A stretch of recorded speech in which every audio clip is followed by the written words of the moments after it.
नमस्कार, मैं हूं रंजना राज और आप इस समय देख रहे हैं आपका अपना सबसे पसंदीदा news channel India town news. आपके अपने केबल नेटवर्क और डिजिटल नेटवर्क के माध्यम से मिले प्यार और भरोसे की बात अब हम आपकी टीवी स्क्रीन पर ताज़ा समाचारों का गुलदस्ता और नए नए कार्यक्रमों की श्रृंखला लगातार लेकर आते रहेंगे। तो चलिए शुरू करते हैं समाचारों का सिलसिला उन खबरों से जो बनी है इस वक्त की सुर्खियाँ। भिलाई में देश का 23वां आईआईटी बनकर हुआ तैयार। 20 तारीख को पीएम मोदी करेंगे उद्घाटन। जम्मू से जुड़ेंगे वर्चुअल। प्रदेश के मुख्यमंत्री विष्णु देसाई होंगे मुख्य अतिथि। ओलावृष्टि से हुआ बड़ा नुकसान, अधिकारी ले रहे हैं नुकसान का जायजा। 16,000 से ज्यादा किसानों ने दी जानकारी। मुआवजे के प्रकरण हो रहे तैयार। मूलभूत सुविधाओं के लिए तरस रहे वार्डवासी। 10 बार से ज्यादा जिला प्रशासन को सौंप चुके आवेदन। सड़क निर्माण के लिए भीख मांगकर जुटाए चंदा। अब खबरें विस्तार से।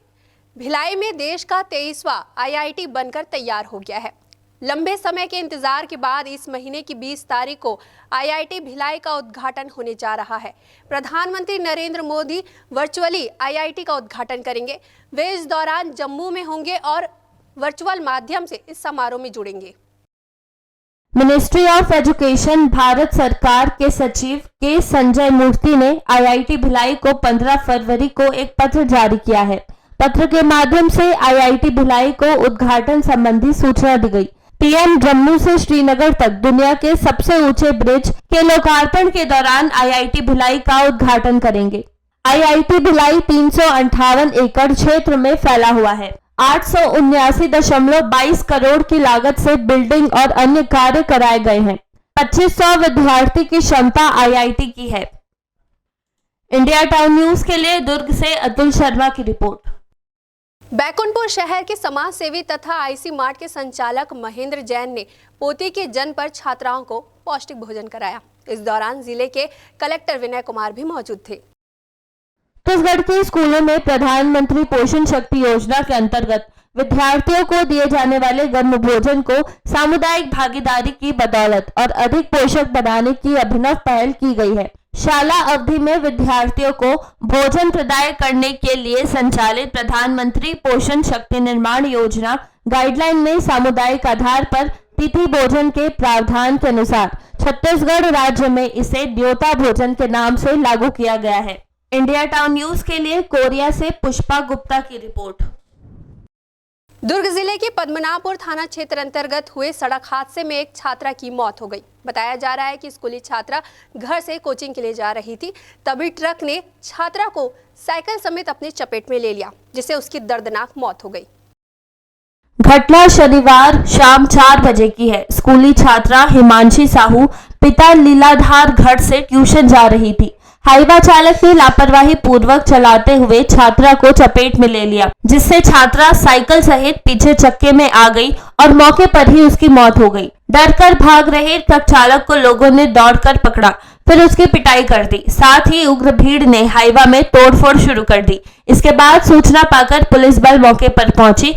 इसके बाद आरोपी ट्रक चालक को इलाज के लिए अस्पताल भिजवाया और छात्रा के शव को पोस्टमार्टम के लिए भेजा गया। इसके बाद दुर्घटना स्थल में जो खून और शव के टुकड़े पड़े थे उन्हें पानी से धुलवाया गया। यहाँ लोगों में काफी आक्रोश दिखा। लोगों का कहना है कि यहाँ से हर दिन सैकड़ों की संख्या में रेत से भरे अवैध ट्रक आते हैं। उनकी रफ्तार काफी अधिक होती है। साथ ही साथ चौक में अवैध होर्डिंग लगी होने से कुछ दिखाई नहीं देता। उनका कहना है कि यहाँ महीने में 1 से 2 बड़ी दुर्घटना होने के बाद भी पुलिस की ड्यूटी नहीं लगाई जा रही। वर्तमान में चल रहे किसान आंदोलन का असर छत्तीसगढ़ के गरियाबंद में भी देखने को मिला है, जहां भारतीय किसान यूनियन ने किसान आंदोलन के समर्थन में गरियाबंद के पंडित सुंदरलाल शर्मा चौक पर कार्यकर्ताओं ने प्रदर्शन किया और केंद्र सरकार के खिलाफ जमकर नारेबाजी की। किसान यूनियन की मांग है कि न्यूनतम समर्थन मूल्य में खरीदी की कानूनी गारंटी दी जाए। शहीद किसान परिवारों को उचित मुआवजा एवं शहीद का दर्जा दिया जाए। आंदोलनकारी किसानों के ऊपर दर्ज मामलों को भी वापस लिया जाए। इंडिया टाउन न्यूज के लिए गरियाबंद से नीरज शर्मा की रिपोर्ट। रायगढ़ पुलिस ने प्रतिबंधित और नशीली दवाइयां बेचने वाले 6 लोगों को गिरफ्तार किया है। आरोपियों के पास से बड़े पैमाने पर नशीले इंजेक्शन कैप्सूल बरामद किए गए हैं। खास बात यह है कि पकड़ाए गए लोगों में उड़ीसा का एक मेडिकल स्टोर संचालक भी शामिल है। रायगढ़ पुलिस के द्वारा एनडीपीएस एक्ट के तहत कार्यवाही की जा रही है। दरअसल पुलिस को लंबे समय से क्षेत्र में नशीले इंजेक्शन कैप्सूल की बिक्री की शिकायत मिल रही थी। इस पर एसपी दिव्यांग पटेल ने सभी थानों के पुलिस को एक्टिव किया। पुलिस को मुखबिर से सूचना मिली थी कि उड़ीसा के मेडिकल स्टोर से दवाइयों की सप्लाई छत्तीसगढ़ में की जा रही है, जिसके बाद उड़ीसा पुलिस की मदद से कनकपुर उड़ीसा निवासी मेडिकल स्टोर संचालक पदम लोचन मेहर और उसके एक अन्य साथी को पुलिस ने गिरफ्तार किया। दोनों की निशानदेही पर पुलिस ने शहर के 4 अन्य इलाकों से 4 आरोपियों को गिरफ्तार किया है। आरोपियों के पास से प्रतिबंधित सिरप, टैबलेट, इंजेक्शन जब्त की गई है। पुलिस के मुताबिक जब्त दवाइयां बिना डॉक्टर के प्रिस्क्रिप्शन के नहीं बेची जा सकती, लेकिन मेडिकल स्टोर संचालक सप्लाई चेन के माध्यम से किराना स्टोर और अन्य जगहों पर दवाइयों की सप्लाई कर रहे थे। इन दवाइयों को युवा नशे के रूप में उपयोग करते हैं। जब्त दवाइयों की कीमत तकरीबन 3 लाख रुपए है। आरोपियों के खिलाफ एनडीपीएस एक्ट के तहत कार्रवाई की जा रही है। रायगढ़ पुलिस के द्वारा लगातार नशे के खिलाफ अभियान जारी है, जिसमें आज एक बड़ी कार्रवाई की गई है, जिसमें थाना कोतवाली के मामले में कुल 3 आरोपी को गिरफ्तार किया गया है। थाना जुटमिल के मामले में 3 आरोपी, टोटल 2 मामलों में 6 आरोपियों को गिरफ्तार किया गया है। थाना कोतवाली के मामले में दासीराम, सुरेश वर्मा और दिलीप सिंह तीनों रायगढ़ के रहने वाले हैं, जिनके कब्जे से 430 नंग विट्रम, ट्रामाडोल, 416 नंग, कुल 1,27,000 की सामान बरामदगी की गई है। तीनों को गिरफ्तार करके माननीय न्यायालय भेजा जा रहा है।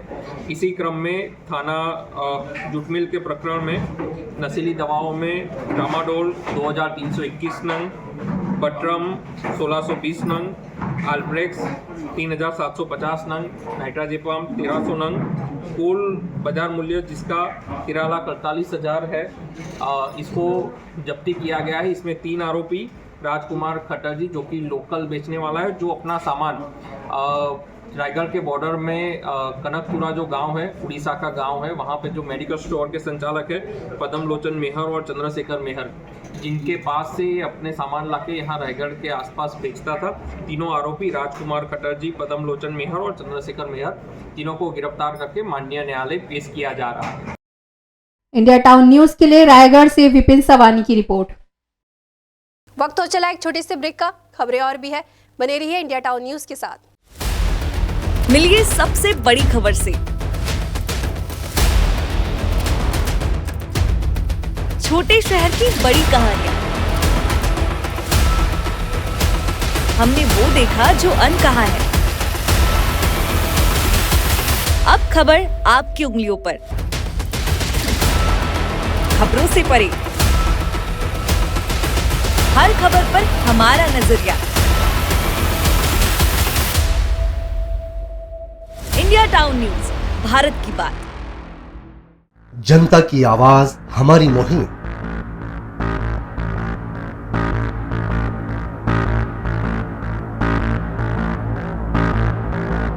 डिजिटल युग की नई आवाज।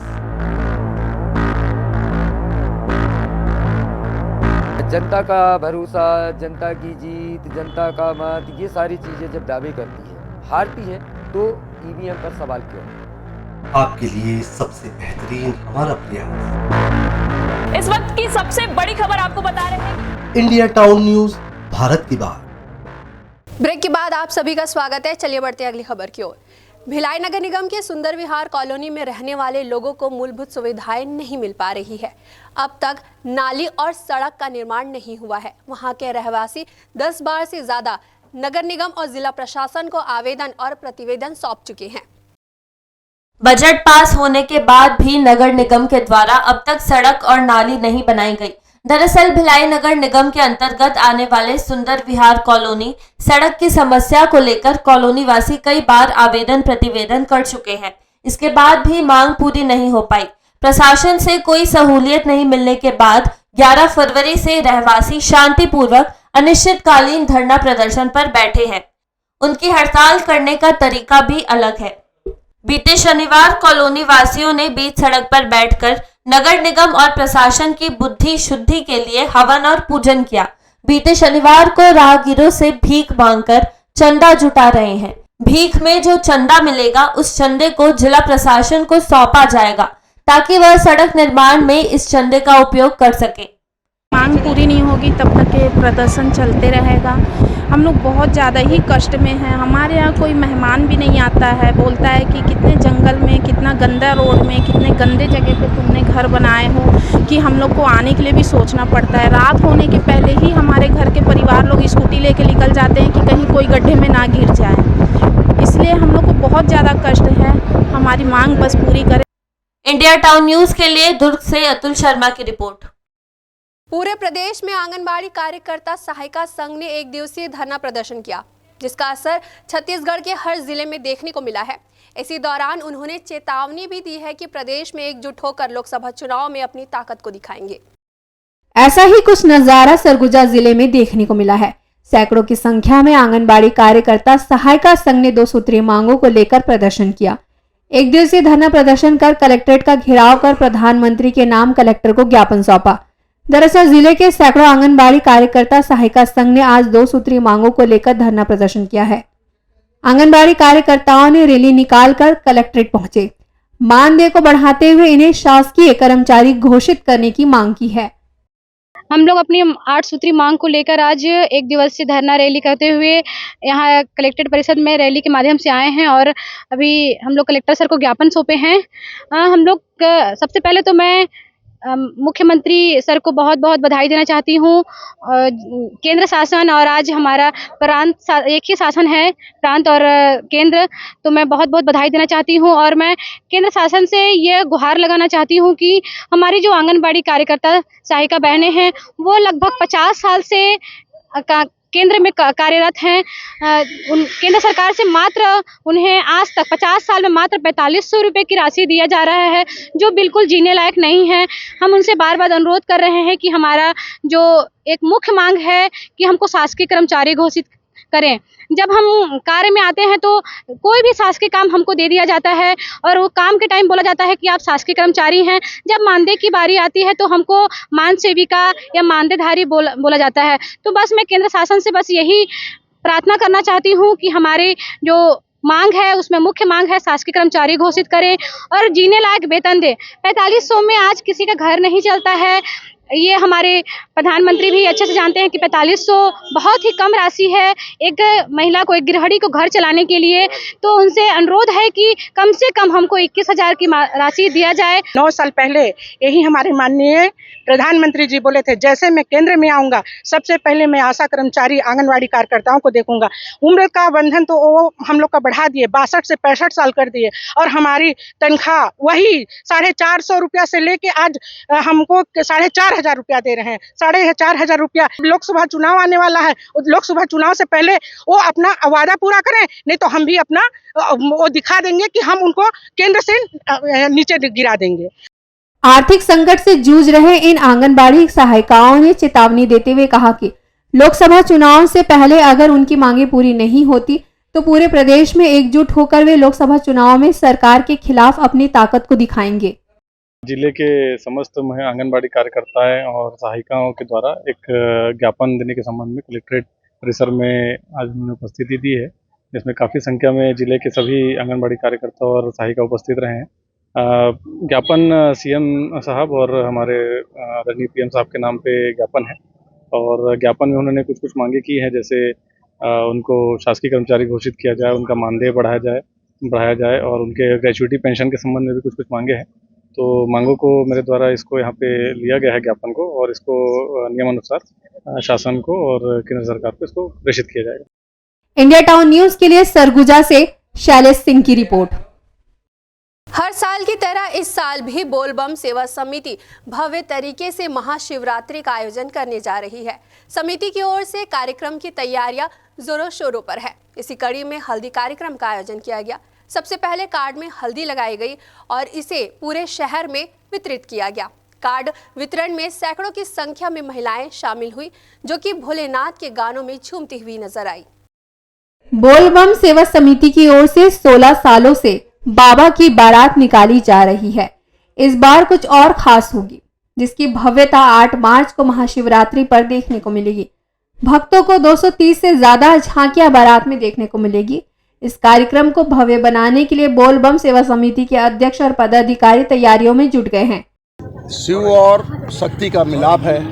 देवादेव महादेव के साथ माँ पार्वती का विवाह है, तो माँ पार्वती के कहीं न कहीं भाव हमारी सब बोलबम समिति की महिलाओं से जुड़ा है और महिलाएं बढ़ चढ़ के हिस्सा ले रही हैं, क्योंकि हिस्से के साथ नाच रही हैं, झूम रही हैं, और क्योंकि बाबा आ रहे हैं, माँ पार्वती का विवाह हो रहा, तो विवाह की खुशी परिवार के साथ, घर के साथ, समाज के साथ और लोगों के साथ बांट रही हैं। और आप देख रहे हैं कि अभी 4 किलोमीटर तक चलते चलते पैदल इन्होंने कार्ड बांटा, और अभी के अंदर भी वो उत्साह है कि नहीं अभी और भैया हम 4 किलोमीटर नहीं 6 किलोमीटर चलेंगे, क्योंकि 31,000 कार्ड है, समय पे बांटना है ताकि लोगों को मिल जाए और समाज के तीसरे पंक्ति तीसरे व्यक्ति तक मिल जाए। इस भाव से भक्ति जगाते हुए पूरी महिला टीम और यूथ टीम और पूरी बोलबम की समिति निकली है, ढोल नगाड़े के साथ में और आतिशबाजियों के साथ में। बोलबम सेवा समिति के अध्यक्ष दया सिंह भगवान भोलेनाथ के मंदिर में जाकर पूजा अर्चना कर लोगों को कार्ड देने के लिए निकले। बाबा की बारात को भव्य व व्यवस्थित रूप से निकालने की जिम्मेदारी हम सबकी है। बारात के दौरान किसी भी प्रकार का अव्यवस्था ना हो। हर वर्ष की तरह इस वर्ष भी धूमधाम से बाबा की बारात निकाली जाएगी। हम बहुत उत्साहित हैं। आज हम पहला दिन कार्ड बांटने जा रहे हैं। हम घर घर जाके कार्ड वितरण कर रहे हैं। इसका हमें बहुत ही ज्यादा आनंद आ रहा है। इस बार कितने कार्ड बांटने का लक्ष्य आप लोगों ने? हम 31,000 कार्ड बांटने का लक्ष्य रखे हैं, जिसमें हम लोग 2-3 दिन से हल्दी चावल लगा रहे थे। आज वो काम पूरा हो गया। 8 मार्च को भव्य रूप से बाबा की बारात निकाली जाएगी। बाबा का आमंत्रण कार्ड लोगों को देने के लिए निकले।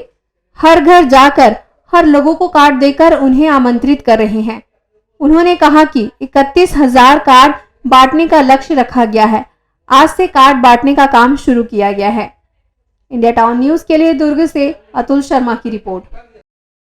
विगत 3 दिन पूर्व बेमेतरा जिले के साजा एवं थान खमरिया क्षेत्र में हुई ओलावृष्टि को लेकर किसानों की फसल क्षति के बाद अब तक 16,000 किसानों ने प्रशासन को फसल क्षति की जानकारी दी है, जिसके बाद कृषि विभाग के द्वारा क्षतिपूर्ति प्रकरण तैयार किया जा रहा है। बेमेतरा जिले में 3 दिन पूर्व ओलावृष्टि से साजा व थान खमरिया तहसील के किसानों की चना, सब्जी भाजी, खरबूज की फसल को नुकसान हुआ है। ओलावृष्टि प्रभावित किसानों के द्वारा कलेक्टर रणवीर शर्मा से गुहार लगाए जाने के बाद प्रशासन हरकत में आया और कृषि अधिकारियों ने प्रभावित क्षेत्र का दौरा कर नुकसान का आकलन किया। वहीं बेमेतरा जिला के कृषि विभाग के उप संचालक मोरध्वज ने बताया कि ओलावृष्टि से साजा व थान खमरिया क्षेत्र में किसानों की फसल प्रभावित हुई है। फसल प्रभावित होने से 72 घंटे तक फसल प्रभावित होने की सूचना देनी होती है। वहीं अब तक कुल 16,000 किसानों से सूचना आ चुकी है। जल्द ही मुआवजे को लेकर कार्यवाही की जाएगी। विगत दिनों जो बारिश हुई है, ओलावृष्टि हुई है, उससे जिले में फसल प्रभावित हुई है, नुकसान भी हुआ है। मुख्य रूप से चने फसल को थान खमरिया तहसील के 38 गांव में चने की फसल को नुकसान हुआ है और इसके लिए फसल जो किस बीमा के जो किसान कराए हैं उनको 72 घंटे में फसल नुकसान क्षति की सूचना देना आवश्यक होता है। अभी तक किसान भाइयों से लगभग 16,000 इंटीमेशन प्राप्त हो चुके हैं। आगे उस पर कार्रवाई की जा रही है। जल्द ही प्रोसेस करके और 8-10 दिन के अंदर जो है ज्वाइंट सर्वे करके किसानों को लाभान्वित करने की कार्रवाई की जाएगी। इंडिया टाउन न्यूज के लिए बेमेतरा से अंकुर तिवारी की रिपोर्ट। ये थी अब तक की खबरें। जाने से पहले एक बार फिर हम आपको बताना चाहेंगे कि अब हम पूरे छत्तीसगढ़ में आपके अपने केबल नेटवर्क के माध्यम से टीवी स्क्रीन पर उपलब्ध है। आप अपना भरोसा स्नेह इसी तरह से कायम रखें। अगले बुलेटिन में ताज़ा तरीन खबरों के साथ हम फिर होते हैं हाजिर। तब तक ज्ञान, मनोरंजन और हर पल की अपडेट के लिए आप देखते रहिए इंडिया टाउन न्यूज़, भारत की बात। मुझे दीजिए इजाजत। नमस्कार। मिलिए सबसे बड़ी खबर से। छोटे शहर की बड़ी कहानियां। हमने वो देखा जो अनकहा है। अब खबर आपकी उंगलियों पर। खबरों से परे, हर खबर पर हमारा नजरिया। इंडिया टाउन न्यूज़, भारत की बात।